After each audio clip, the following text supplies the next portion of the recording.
Hey guys, so we're here for episode 4 of kind of the internal marketing series. We are joined by Matthias. Matthias, how are you, buddy? I'm good. How are you? Doing well, thanks, man. And you were just telling me, so name of your brand and kind of holding company is Senior Shop. Senior shop in Danish, and that roughly translates to the senior shop in English. Awesome, man. And do you mind kind of telling me a little bit about like your kind of holding company or brands? It sounds like you have two companies. Is that correct? Yeah, we have. It's the same company. We just have two brands depending on the country we're in. Do you want the long one or the short one? Let's go with the short one. Okay. We are a family business. We focus on selling clothing to plus 65-year-old women solely, plus 65-year-old women. So kind of weird, a niche. We've been doing that online for close to 4 years, I think 3.5 years. We are in two countries, in Denmark and in Sweden, both in Europe. I think that's a very short version. Awesome. No, I appreciate that. And I know you mentioned that you guys are a seven-figure kind of e-commerce business. How long did it take you guys to hit that seven figures? So you've been at it for 4 years. Did you guys just cross it? Did you guys get there year one, year two? What did that look like? We got there in this year, actually, year 4, I guess, 3 or 4. What's that? Yeah. Congrats. That's awesome. Yeah, And in terms of your team, like what does your team size look like? we are still a very small team. We are my mother, we are my stepdad, we are me, and we're actually my girlfriend. She's from Sweden, so she's running our Swedish store. And then we have a few employees, but they are we have two stores as well. And yeah, so online wise, it's pretty much just us doing everything. Crazy. So with your girlfriend and then your other family, did they know online marketing? Do they do things like customer support? Like, what does that look like? None of us have any background in any online or digital marketing or anything. I'm an economist by education. My girlfriend actually has what's called e-commerce manager education, so she's the only one with proper knowledge. So yeah, we're just doing everything by learning by doing. That's awesome. And then before we dive into some more of like the marketing and email stuff, between like the online store and then it sounds like you have two in-person kind of retail shops, like what's the percentage of revenue attributed to online and what's the percentage of revenue attributed to kind of the retail shops? In non-corona times, our stores are obviously closed in these times because we sell to old people, so they're the last ones to get out, so to say. But in normal times, we would be roughly 35% physical stores and the rest online.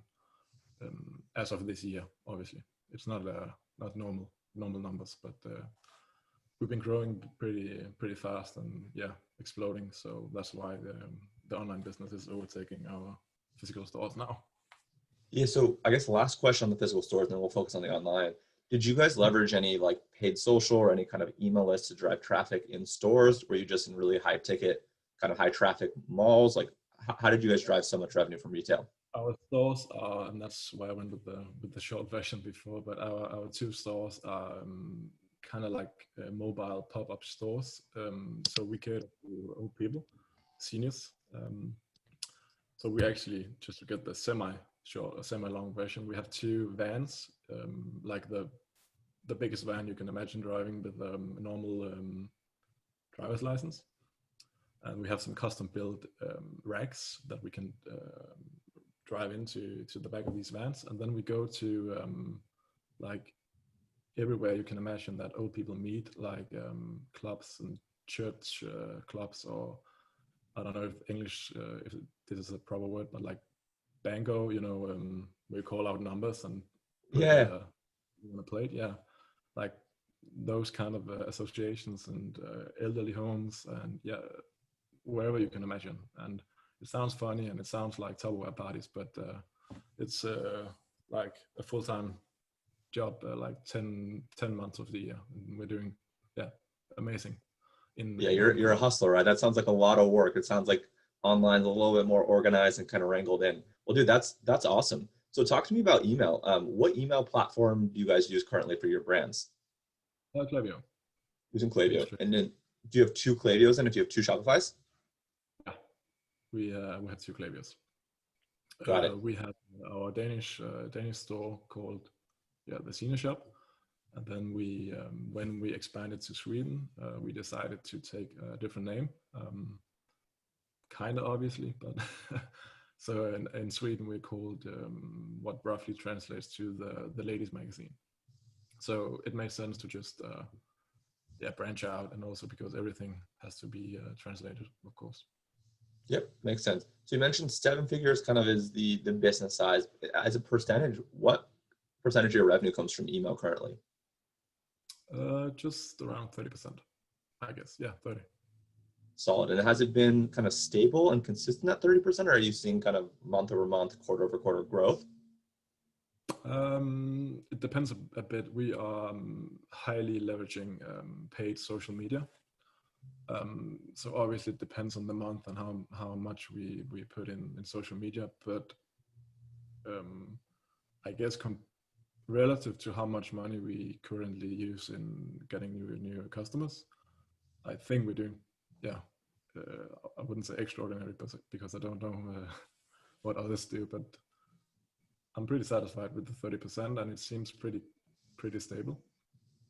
Nice. So just to clarify, were you saying kind of as you spend more money on top of the funnel, kind of email revenue decreases, stays the same, or increases? Were you saying decreases a little bit?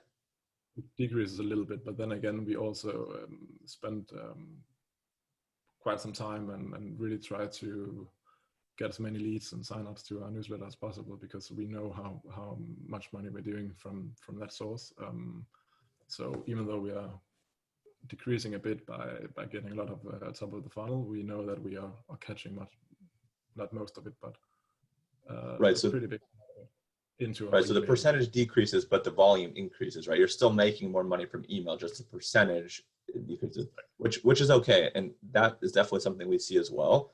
And 30% of your revenue coming from email is solid. I'd say most of our clients, our goal is to try to get them to 25 to 30% of their revenue from email.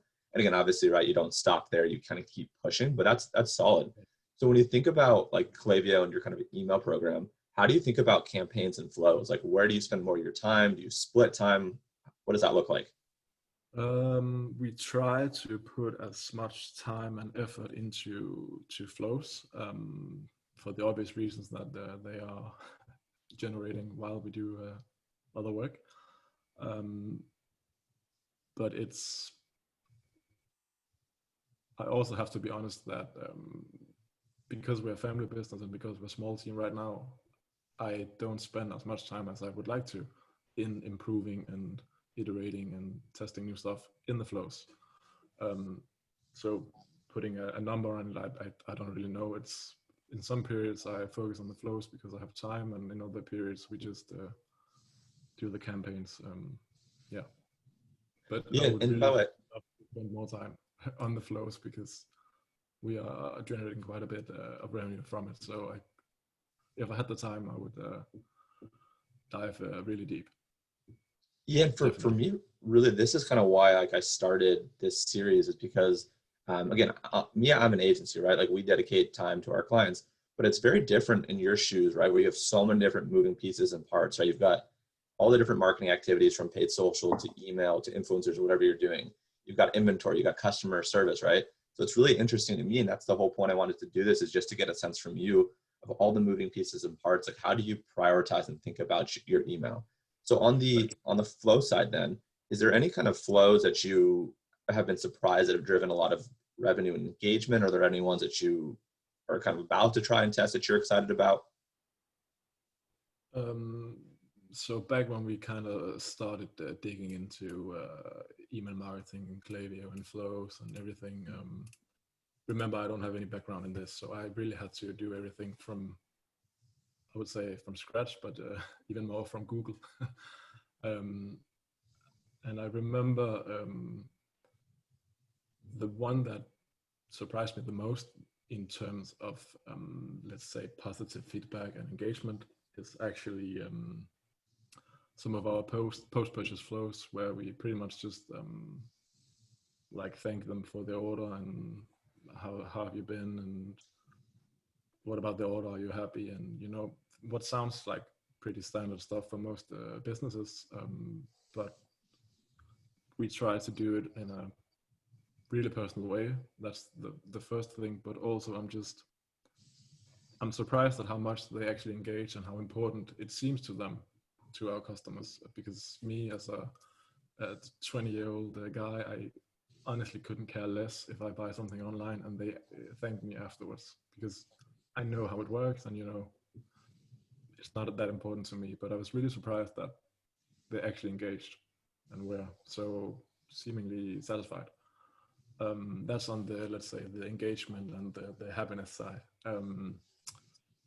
In terms of newer times, what an email and flow that really surprised me was the site abandonment flow that we chatted a bit about a few weeks ago. I always saw that as kind of, let's call it lost, not revenue, but uninterested people. Like, it would just be spam emailing these in a flow because they left the site without looking at anything. But after implementing the abandonment flow a few weeks ago, or what is it, like 3-4 weeks ago, Yep. is already our most revenue generating flow, and it's been amazing. And I don't think we've had any complaints in terms of like spam or. So that one really surprised me, because I honestly thought that we would be more annoying than we would like to be. So yeah, thank you for that one. Yeah, of course, man. Of course. No, that's great feedback.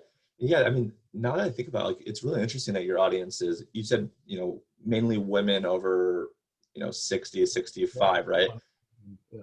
Like what is kind of jumping to campaigns, like what does like an average like open rate look like on a campaign? Because I'm kind of curious, like I truthfully don't work with many brands that have this older of a demo. I'm kind of curious to see, like, you know, what's your guys' open rates, and like what are your emails that look like? Are they plain text? Are they graphics? Like what things have you found to work with this demo? Do you, just for the fun of it, do you want to guess the open rate? Which segment are you hitting? 30-day engaged, 90? We are actually hitting our whole list by design on purpose. You're hitting your whole list, and then what is the size of the list? 20K. 20,000 people, you're hitting a whole list. I'm going to go with the 24% open rate. 44. 44? Yeah, that's what I expected. That wow. That's unheard of, man. Yeah. And that's why we by design target the whole list, because they, I was about to say eat it, which I'm not sure is appropriate, but what you have to remember, and what we found out, is that they are, I guess they're seeing it as kind of like a personal letter most of the time, where they come from when they got a letter in the physical mailbox. Of course, they opened it, so I guess it's kind of the same. However, we can see that the open rate is declining, probably because they are getting more used to people like us.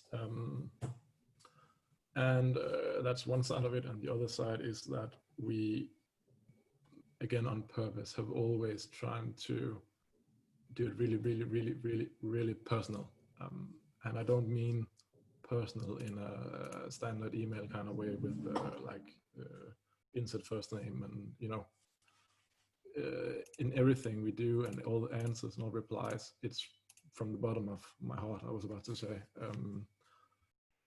If we go on a family trip a weekend, we send them pictures and like tell them about the trip, and I have plus 100 replies on Monday. So we really do it personal, and I guess that's also why we have those open rates, because they can almost always expect let's call it partly a letter, not just products. So I see it as almost like 20,000, is it called pen bodies? Do you know what I mean? Yeah, Like, yeah, yeah. yeah, That's fascinating.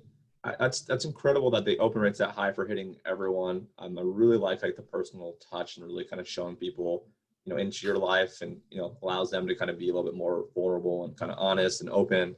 Um, do you have any insight and data into like what devices these people are opening on? Like, are they opening on like on their iPads? Are they opening on their computers, on iPhones? Like, what are they using for their devices? Just that's kind of a random question. a bit, but it's fine.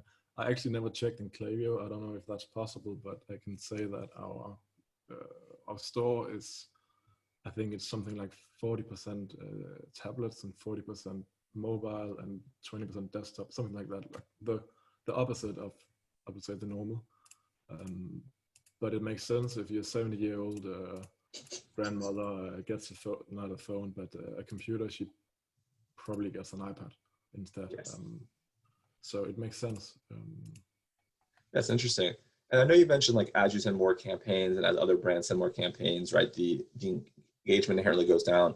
How many times per week are you sending an email campaign right now? We aim for two, Two. like Monday, Tuesday, and Friday-ish. Got it. Okay. And so twice a week. And did you always send two a week? Have you started increasing volume more? Like, what are your plans for Q4? Like, how many emails do you think you're going to send them per week? Do these people unsubscribe? Like, do they know how to do that? Hopefully not. No, they do. um, we are not like strictly doing two. If we send something out on Monday and we get an awesome new product on Wednesday, I just send it. I mean, it's not like that. But we're not enforcing anything either. So if we don't have anything of value, we just don't do it. So it's not like carved in stone. And I would love to send four if we get four amazing products that we can show them like every day of the week.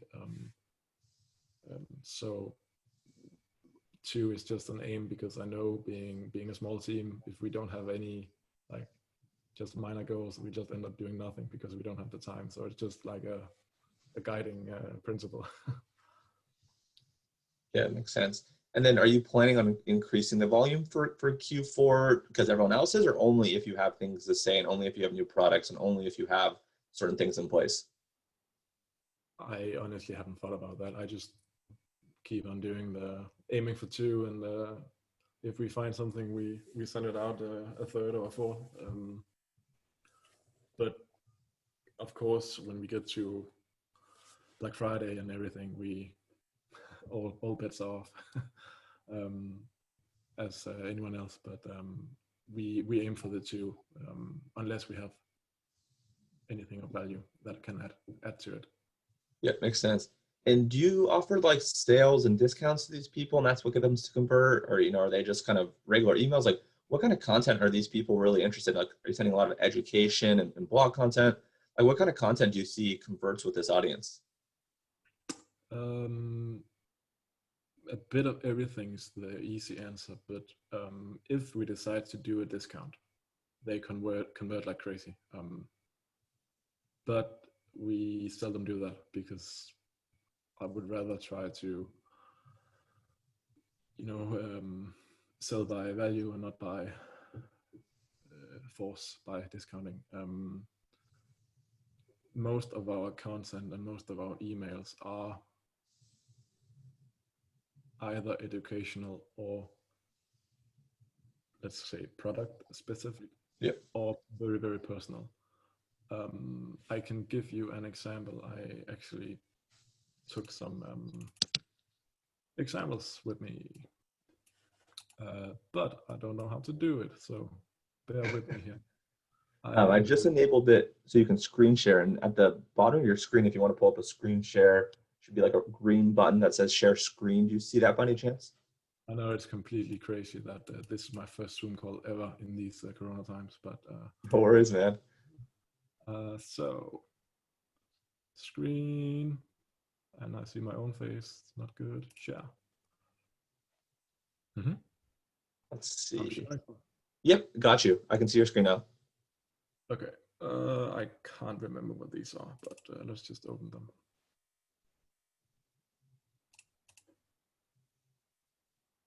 And thank you for doing this, by the way. No worries. It's always fun. So this one, is it big enough? Yeah, yeah. Yep. I think it's just an export or something. So our main, let's call it strategy or way of doing this is, as you can see, if I can scroll, and it's freezing.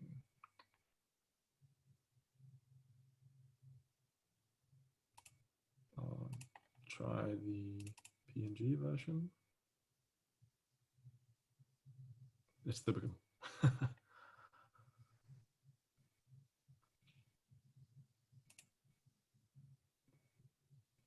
While you're trying to get that to load, like what's an average order value from email or in general? Like are people spending $50, $100, 150? Like what's an average AOV for you?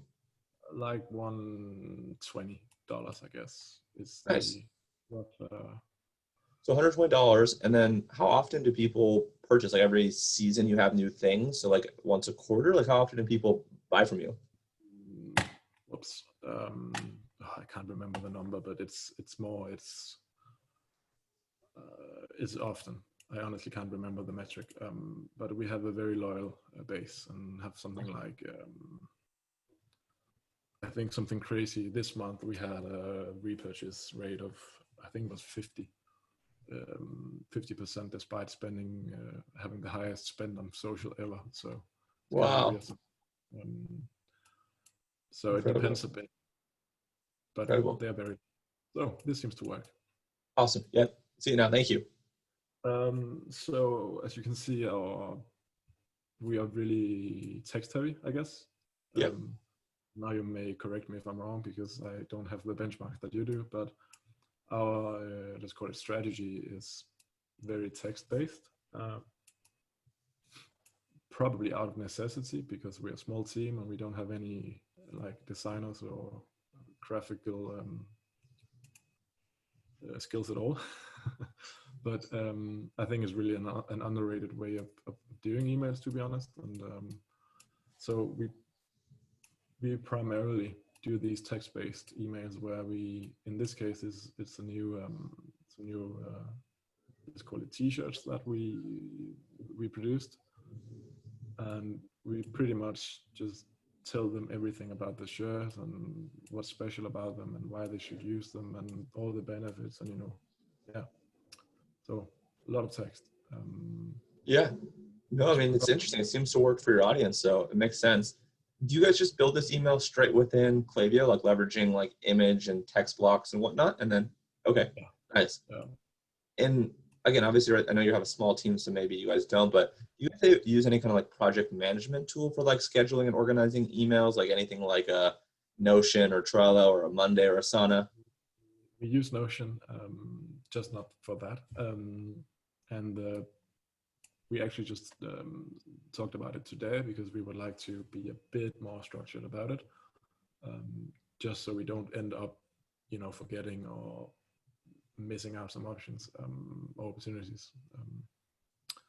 But honestly, we don't, because we are the team we are. Of course, if we had let's say the time and we were able to plan a bit more far ahead, we would probably use Notion. I really love Notion. But the thing about our business is that one, you have to buy all the inventory almost half a year in advance, Wow. and you're not really sure when it arrives. They say like between February and April. Wow. That's the invoice, but of course we know that it comes earlier, and we have what's called closer margins, but we can't really plan anything because we actually don't know like what week or whenever it arrives. It's a really weird business in our sector. So it's really hard for us to plan these things because we don't know. But there's no doubt that there are money on the table if we were able to do it or prioritize it. Yeah, no, absolutely. Okay, that's interesting. Use Notion if possible. It's amazing. Yeah. So you mentioned about 44% on the open rate. On the click-through side, like what is the click-through on an email like this? Is it 1%, 3%, 5%? Well, we could still see your screen, so if you don't want us to see anything, maybe just cancel it out. Okay. But yeah, I mean, we briefly saw those numbers. They look fantastic from a click-through. Oh, we're still seeing your screen. If you don't want anyone to see this, exit out. Okay, cool. Just making sure that you knew you're still looking. No worries. I mean, it's historic numbers, and it is what it is. Oh, this is really cool. No one has actually been on and been this transparent and open with their numbers. So this is really cool. I mean, if you can deduct something from our numbers and actually exploit it, I mean, be my guest. Let's just add a what is it? Click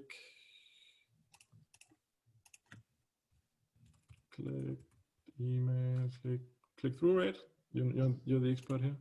Yeah, these are some, I think, new analytics and metrics for Klaviyo. Let's try something like this. And this is the year to date. Nice. By the way, it's not just you. I think Klaviyo's data takes kind of a while to load sometimes, especially when it's that much. Wow, man, this looks fantastic. Yeah, no, I mean, I work with 50 brands, and truthfully, very few of our brands actually look like this when you hit that large of a list, right?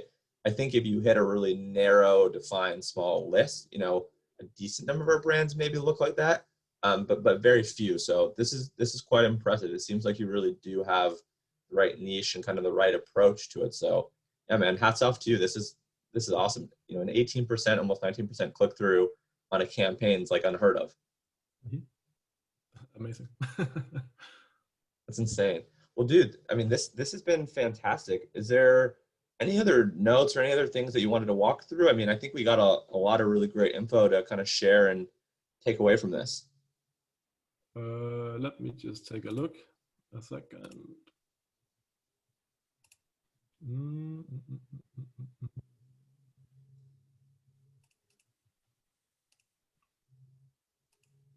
I took, let me just see where it is. I guess one question while you're looking at those notes, from kind of like the idea of this is the campaign we're doing on Monday or Tuesday, how many days in advance do you have to kind of start building that email? Like, do you build it over the weekend for a Monday or Tuesday? Do you build it the same day? How often or how far in advance are you creating these emails before they go out? I was about to say the hour, actually, a bit on purpose. I kind of like the idea that when we try to do it as personal as we do, with as much, let's call it genuinity, is that a word? Maybe.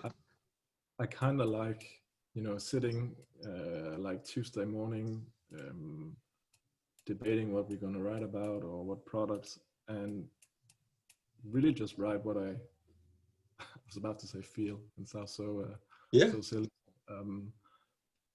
I think it's more genuine, and I hope that that's what our recipients like, and it's also easier to implement stories from the weekend or whatever happened if we actually write it on the day. So that's kind of a bit why we do it, or let me put it another way, it's the excuse that we do it on the day, because obviously sometimes it would be better to plan it, of course.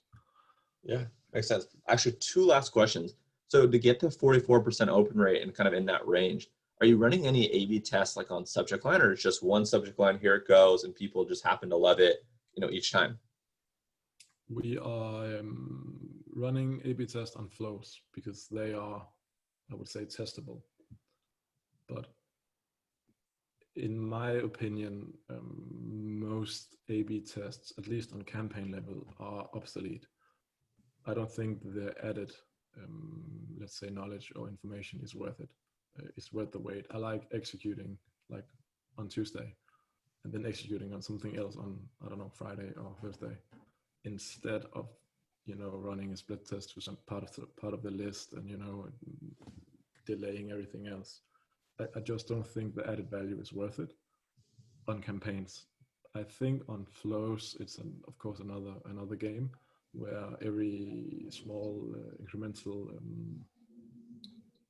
value add can add up to a shitload of money. So on flows, we certainly do, and I recently ran just a basic test to, I think it was either the cart or abandonment flow, the cart or checkout flow, where I tested something like 2 hours versus 4 hours after the event. I mean, actually never done that before, because again, it was one of those things where I kind of figured it wasn't that big of a deal. Yep. But it actually was big of a deal. So test everything, peeps. Yeah, and I agree a lot with what you're saying on the flow side. I think you have to test it. You know, obviously, I respectfully disagree on the campaign side. I think we have seen a lot of increase in performance and opens.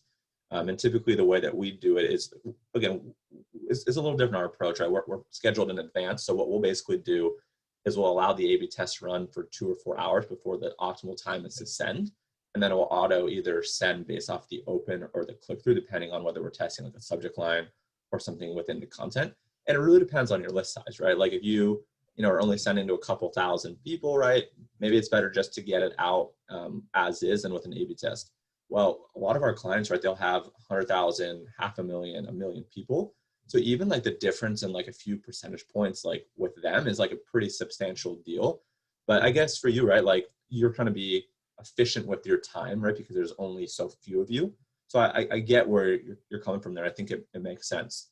And then I guess the last question I have is on like the sign up forms. Like, do you guys have like a pop-up that happens? You fire that from Klaviyo, or are you using another app? How does that perform?